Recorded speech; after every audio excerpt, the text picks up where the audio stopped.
The Beast of Millbrook by Mimi Peters.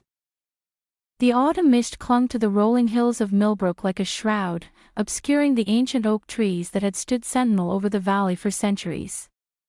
In the fading light of dusk, the small farming community seemed peaceful enough, smoke curling from stone chimneys, cattle lowing softly in distant pastures, and the warm glow of oil lamps flickering in cottage windows. But those who had lived here long enough knew better. They knew that when darkness fell completely, it was best to bar the doors and pray for dawn. Alexander hadn't always been a creature of nightmares. Just 3 months ago, he had been nothing more than a traveling merchant, his horse-drawn cart laden with fine fabrics and exotic spices from the distant cities. He'd been handsome in a rugged way, with dark hair that caught the sunlight and green eyes that crinkled at the corners when he smiled. The village women had whispered about him behind their hands, wondering if he might settle down with one of their daughters. How naive they had all been. The night that changed everything had started like any other. Alexander had made camp in the woods beyond the village, as was his custom. He preferred the solitude of the forest to the cramped comfort of the inn, and his horse seemed to enjoy grazing in the wild meadows. The fire crackled merrily as he prepared his simple supper, completely unaware that something ancient and hungry was watching him from the shadows. The attack came without warning. One moment he was stirring his stew, and the next, something massive and covered in coarse fur had knocked him to the ground. Pain exploded through his shoulder as teeth like daggers sank deep into his flesh, and the metallic taste of his own blood filled his mouth as he screamed. The creature, for it was no natural wolf, held him down with impossible strength, its yellow eyes gleaming with an intelligence that was almost human. When it finally released him, Alexander lay gasping and bleeding in the dirt, certain he was going to die.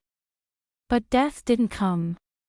Instead, something far worse began to take hold of him. The wound on his shoulder burned like fire, and he could feel something changing deep within his bones, something that whispered of hunger and hunt and the sweet taste of terror. The transformation took 3 days. 3 days of agony as his body rebuilt itself into something new, something caught between human and beast. When it was over, Alexander was no longer simply a man. He was something else entirely, a hybrid creature with the cunning of a human mind and the primal needs of a werewolf's body. But unlike the pure-blooded werewolves of legend, Alexander retained his human consciousness even in his transformed state. This should have been a blessing, but it became his curse. He was fully aware of what he was doing when the hunger took hold, fully conscious of every terrible choice he made in service to the beast within. The first time he killed, it was old Henrik the shepherd, who had the misfortune of checking on his flock too late one evening. Alexander told himself he tried to resist, tried to fight the overwhelming compulsion that drove him to hunt. But the smell of Henrik's blood, the sound of his racing heartbeat, the fierce sweat that beaded on the old man's brow, it was intoxicating beyond description.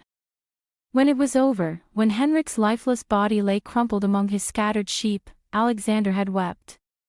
He'd wept for the man he'd killed, for the man he'd been, and for the monster he'd become. But when the next full moon rose, he killed again. And again. The people of Millbrook began to live in terror. Children disappeared from their beds. Young women vanished while walking home from evening chores. Strong men were found drained of blood, their bodies bearing the marks of claws and fangs. The survivors spoke in hushed whispers of a creature that moved like shadow and struck like lightning, something that seemed to take a perverse pleasure in the hunt. They weren't wrong. Alexander had discovered, to his horror, that the human part of his mind didn't just remain conscious during his transformations, it actively participated in them. He found himself planning his hunts, choosing his victims, savoring not just their blood but their fear. The werewolf's instincts had awakened something dark in his human nature, something that had perhaps always been there, waiting. He told himself he was trying to control it, trying to limit the damage. He only fed when the hunger became unbearable. He chose victims who wouldn't be missed as much, the elderly, the infirm, those who lived alone. It was a pitiful attempt at mercy, and he knew it. Each rationalization was just another step down a path that led deeper into darkness. The village began to empty as word spread of the killings. Families packed their belongings and fled to relatives in distant towns. Those who remained did so because they had nowhere else to go, or because they were too stubborn to abandon the land their ancestors had worked for generations. They armed themselves with silver bullets and blessed weapons, formed hunting parties that searched the woods by torchlight, and painted protective symbols on their doors. None of it mattered. Alexander was too clever, too careful, and far too strong. He knew the valley better than anyone, having traveled its roads many times in his previous life. He could track his prey by scent alone, move silently through the underbrush, and strike from directions they never expected. The hunting parties found nothing but scattered bones and bloodstains that had already been washed clean by the autumn rains. But Alexander's reign of terror was not destined to last forever. There was another power in the valley, one far older and more dangerous than any werewolf. Deep in the heart of the ancient forest, in a cottage that seemed to exist partially outside the normal flow of time, lived a wizard whose name had been forgotten by all but the stones themselves. Lancelot had been old when the first trees of Millbrook were saplings. His long white beard reached nearly to the ground, and his eyes held the accumulated wisdom and weariness of centuries. He had seen kingdoms rise and fall, had watched the slow dance of seasons turn through cycles beyond counting, and had long ago grown tired of the petty concerns of mortal men. But even Lancelot could not ignore what was happening in his valley. The balance was being disturbed, the natural order upset by a creature that belonged fully to neither world, human nor beast, predator nor prey. The murders weren't just crimes against the villagers, they were violations of the cosmic harmony that Lancelot had spent his long life protecting. The wizard began his hunt not with weapons or traps, but with knowledge. He consulted ancient texts written in languages that predated human civilization, performed divinations using artifacts that hummed with barely contained power, and sent his familiar, a raven as old and wise as himself, to observe the creature's movements. What he discovered disturbed him more than he had expected. This was no ordinary werewolf, driven by instinct and the phases of the moon. This was something new, something that combined the worst aspects of both human and beast nature. The creature was intelligent, calculating, and worst of all, it seemed to genuinely enjoy what it was doing. Lancelot knew that normal methods of dealing with werewolves wouldn't work here. Silver bullets might wound the creature, but they wouldn't stop it permanently. Holy water and blessed weapons were effective against creatures driven by demonic influence, but this being's evil came from within, from choices made by a human mind that had been given monstrous capabilities. No, this required something far more drastic. Something that would remove the threat not just from the present, but from all future times as well. The wizard spent weeks preparing his trap, weaving spells that had not been used since the days when magic was young and the world was wild. He gathered ingredients from across the breadth of the mystical realm, moonstone ground to powder, the shed skin of a basilisk, water from a spring that reflected not the present sky but the one that would exist 1,000 years hence. The trap itself was both elegant and terrible. Lancelot would use the creature's own nature against it, exploit the very hunger that drove it to hunt. He prepared a lure so perfectly crafted to appeal to Alexander's predatory instincts that the hybrid would be unable to resist, no matter how suspicious he might be. The bait was a young woman, or rather, the appearance of one. Using illusion magic of extraordinary complexity, Lancelot created what seemed to be a lost traveler, someone who had wandered into the valley by accident and now found herself alone and afraid as night fell. She was beautiful in a fragile way, with auburn hair that caught the moonlight and wide blue eyes that seemed to hold just the right combination of innocence and fear. But she was not real, not truly. She was a construct of magic and moonbeams, given just enough substance to fool the senses but hollow at her core. She was bait, pure and simple, designed to draw a predator into striking range. Lancelot positioned his false maiden on the old stone bridge that crossed Millbrook Creek, the very spot where 3 of Alexander's victims had last been seen alive. She sat on the moss-covered stones, apparently weeping softly to herself, her travel-stained dress and muddy shoes telling a story of a long journey gone wrong. Then the wizard withdrew to his place of concealment and waited. Alexander caught her scent on the wind long before he saw her. The smell of fear and desperation drew him like a moth to flame, and he felt the familiar surge of anticipation that always preceded a hunt. His transformations had become easier over the months, the change from human to hybrid form now taking only moments instead of the agonizing hours it had required at first. His elongated limbs carried him silently through the forest, his enhanced senses painting a detailed picture of his surroundings. He could hear the young woman's heartbeat, smell the salt of her tears, feel the vibrations of her movements through the ground beneath his feet. She was perfect, alone, vulnerable, and apparently unaware of the danger that stalked her. But as Alexander drew closer, some instinct warned him that something was wrong. The scent was too perfect, the situation too convenient. In his months of hunting, he had learned to trust these subtle warnings. They had kept him alive and free when lesser predators might have been caught. He circled the bridge carefully, approaching from different angles, testing the air for any hint of deception.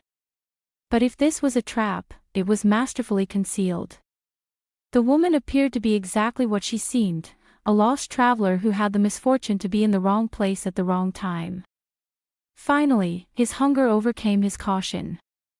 It had been nearly 2 weeks since his last kill, and the need for blood was becoming overwhelming. Whatever the risk, he had to feed, and this opportunity was too good to pass up. Alexander emerged from the tree line with liquid grace, his hybrid form a terrifying blend of human intelligence and lupin power. He stood nearly 7 feet tall, his muscular frame covered in coarse fur that seemed to absorb the moonlight. His face was an unsettling mixture of human and wolf features, intelligent eyes that gleamed with predatory hunger, a mouth filled with fangs designed for tearing flesh, and ears that could pick up the slightest sound.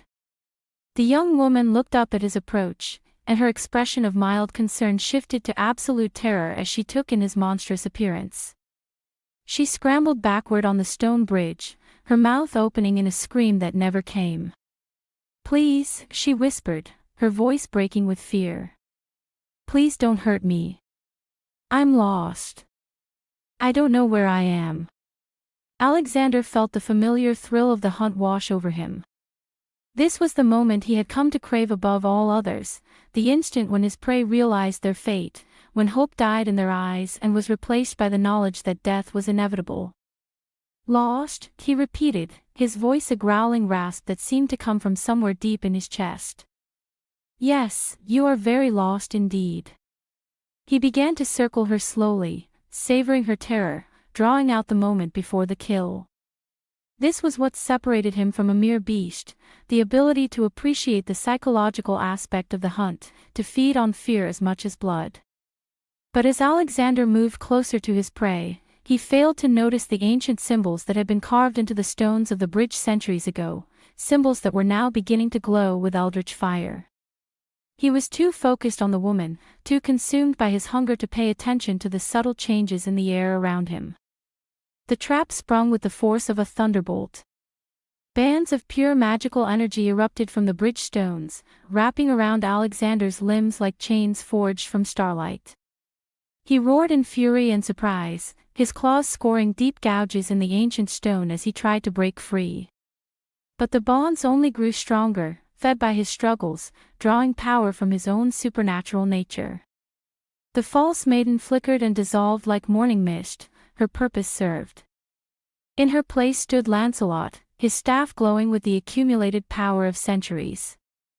The wizard's face was grim with determination, showing no trace of sympathy for the creature that thrashed helplessly in his magical snares. "Alexander," Lancelot said, his voice carrying the weight of absolute authority. "Once a merchant, now a murderer. Once human, now monster. Your crimes have disturbed the balance of this valley for the last time." Alexander snarled and snapped at the wizard, but the magical bonds held him fast.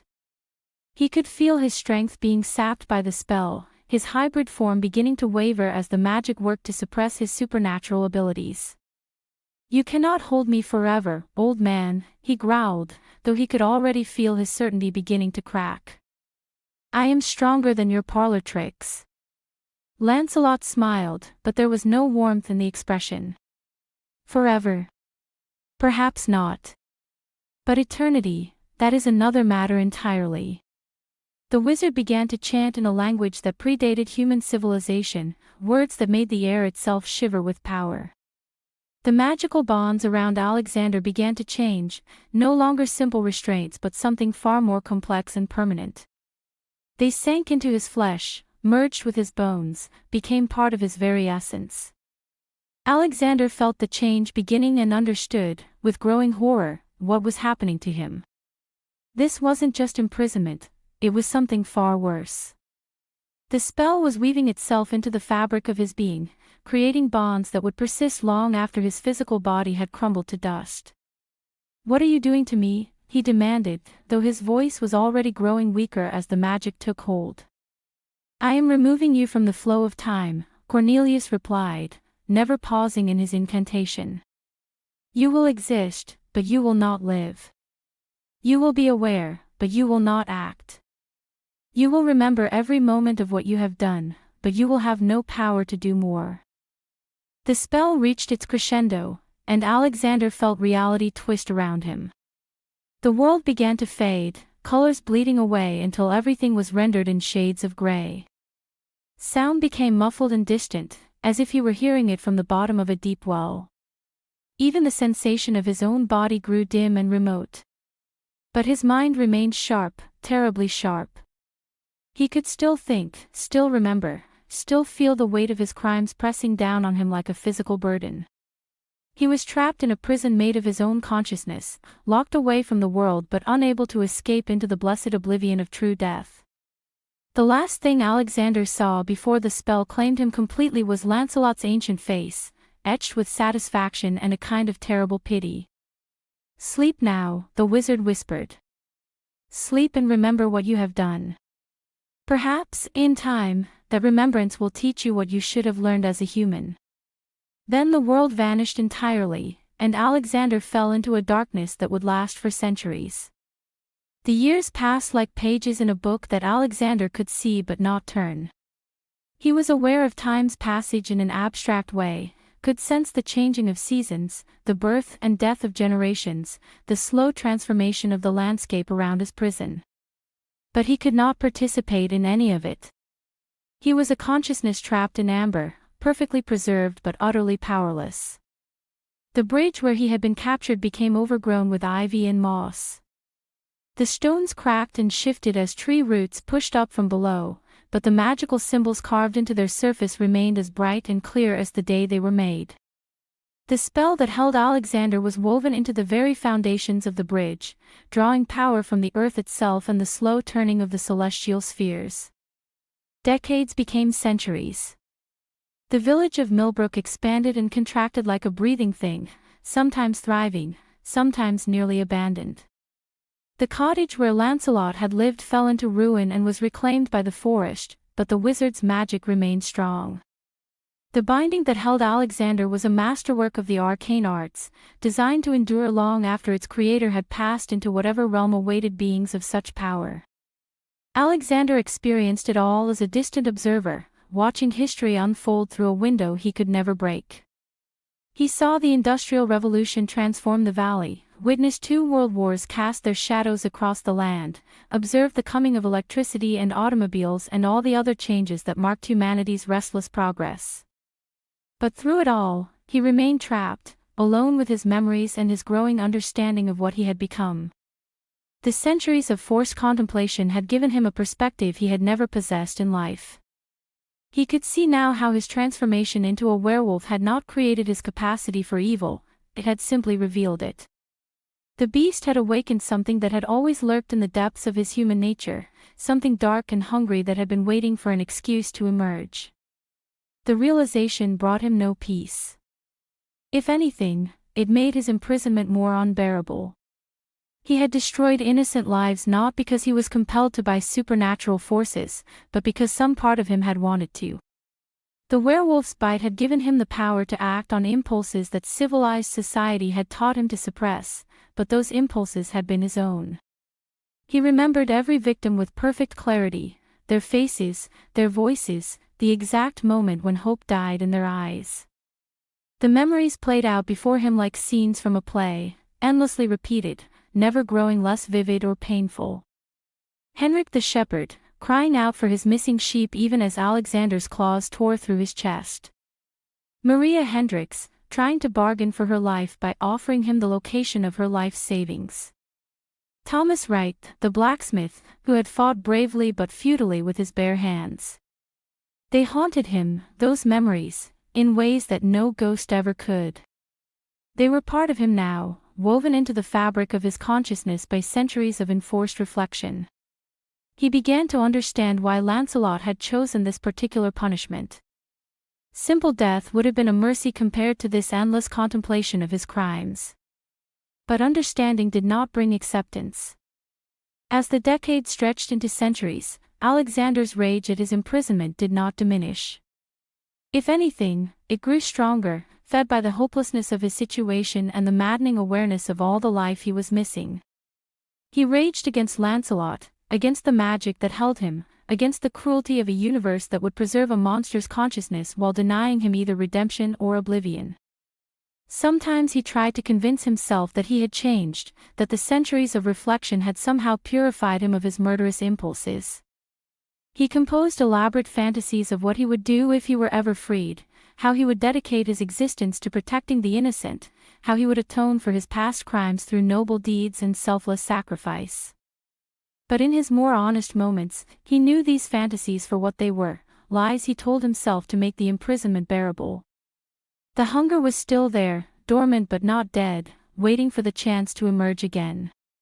The dark satisfaction he had taken in his victim's terror was still part of him, unchanged by centuries of forced contemplation. He was still a monster. The only difference was that now he was a monster who understood exactly what he was. Time became meaningless in his prison. Alexander lost track of years, then decades, then centuries. The world outside continued to change and evolve, but his existence remained static, unchanging, eternal. He began to wonder if this was how the gods experienced reality, as eternal observers, watching mortal lives flicker past like candle flames in the wind. The thought brought him no comfort. If this was divinity, then he wanted no part of it. But even the strongest magic has its limitations, and even the most carefully crafted spells can be undone by chance. The modern world brought changes that Lancelot, for all his wisdom, could never have foreseen. Pollution seeped into the ground, altering the chemical composition of the soil. Electromagnetic fields from power lines and radio towers created subtle distortions in the magical field that sustained Alexander's prison. Most significantly, the old ways were being forgotten, and with them, the knowledge of how such bindings were maintained. The spell began to weaken, almost imperceptibly at first. Alexander felt no immediate change in his condition, but somewhere in the depths of his consciousness, he sensed a shift, a loosening of bonds that had held him for longer than many civilizations had existed. It was on a night when the autumn moon hung full and bright over Millbrook that the first crack appeared in his prison. A stray dog, thin and mangy from weeks of living wild, had wandered into the ruins of the old bridge while searching for shelter. The animal was unremarkable in every way, a mixed breed with tangled fur and ribs showing through his coat, the kind of creature that existed on the margins of human society, neither fully wild nor truly domesticated. But this particular dog possessed one trait that made him uniquely dangerous to the stability of Cornelius Blackthorne's masterwork: he could sense the supernatural. It was a gift that many animals possessed to some degree, an instinctive awareness of forces beyond the natural world. In the stray's case, this sensitivity was particularly acute, perhaps sharpened by his hard life on the streets and his constant need to distinguish between safe shelter and potentially dangerous territory. The dog approached the ruined bridge cautiously, his nose twitching as he caught scent of something ancient and powerful. To his enhanced senses, the very stones seemed to pulse with contained energy, and the air itself tasted of magic so old and complex that it made his primitive mind reel. But the animal was hungry and tired, and the bridge offered protection from the cold autumn wind. He settled down among the overgrown stones, curling his thin body into a tight ball for warmth. As he did so, his movements disturbed some of the moss and debris that had accumulated over the centuries, exposing small sections of the carved symbols that anchored Alexander's prison. The dog's presence created a resonance in the magical field, a sympathetic vibration that began to propagate through the spell matrix like ripples in a still pond. It was a tiny disturbance, barely perceptible even to someone with knowledge of the arcane arts, but it was enough to start a process that had been waiting centuries to begin. Alexander felt it immediately, a loosening of the bonds that held him, so subtle that at first he thought it might be another of the hallucinations that sometimes plagued his imprisoned mind. But as the minutes passed, the sensation grew stronger. The gray world in which he existed began to take on hints of color, and the muffled sounds of the outside world became marginally clearer. Hope flared in his consciousness for the first time in centuries, followed immediately by a surge of the old hunger. The prospect of freedom, no matter how remote, awakened every dormant instinct that the binding spell had held in check. His awareness of the world beyond his prison sharpened, and he could sense the life force of the small animal sleeping above him, could almost taste the warmth of fresh blood flowing through its veins. The dog slept fitfully, disturbed by dreams filled with images of running through endless forests under a moon that never set. His unconscious mind was processing the magical energies that surrounded him, trying to make sense of forces that existed far beyond his simple understanding. As he twitched and whimpered in his sleep, his movements continued to disturb the accumulated debris around the ancient symbols, creating new patterns of resonance in the spell matrix. Each disturbance weakened the binding just a little more. The process was agonizingly slow, measured in fractions of degrees rather than dramatic transformations, but it was undeniably real. For the first time since Cornelius Blackthorne had spoken the words of imprisonment, Alexander Morrison could sense the possibility of freedom. But possibility was not yet reality. The spell that held him was still incredibly strong, woven with centuries of accumulated power and anchored in the bedrock of the earth itself. Even if the degradation continued at its current rate, it might take years or even decades before he could break free completely. Alexander settled into wait, as he had waited for so long already. But now his waiting had purpose, had hope. The great prison that had contained him for centuries was beginning to crack, and through those hairline fractures, he could glimpse the world that awaited his return. The dog slept on, unaware that his simple search for shelter had set in motion events that would reshape the fate of Millbrook. In his dreams, he ran through moonlit forests, following scents that promised prey and pack and all the wild freedoms that his domesticated ancestors had abandoned. Above him, carved in stone that had weathered countless seasons, the ancient symbols flickered with failing light. The magic that Lancelot had wrought was finally beginning to unravel, thread by carefully woven thread. And in the space between worlds, in a prison made of time and will and bitter memory, Alexander opened eyes that had been closed for centuries and smiled with teeth that remembered the taste of blood. The end was beginning. If you enjoyed this story, please consider subscribing to our channel for more captivating audiobook stories that will transport you to worlds beyond imagination. Your support means everything to creators like us who are passionate about bringing these magical stories to life. Hit that like button if this story touched your heart, share it with fellow lovers of supernatural romance, and let us know in the comments what kind of mystical adventure you'd like to hear next.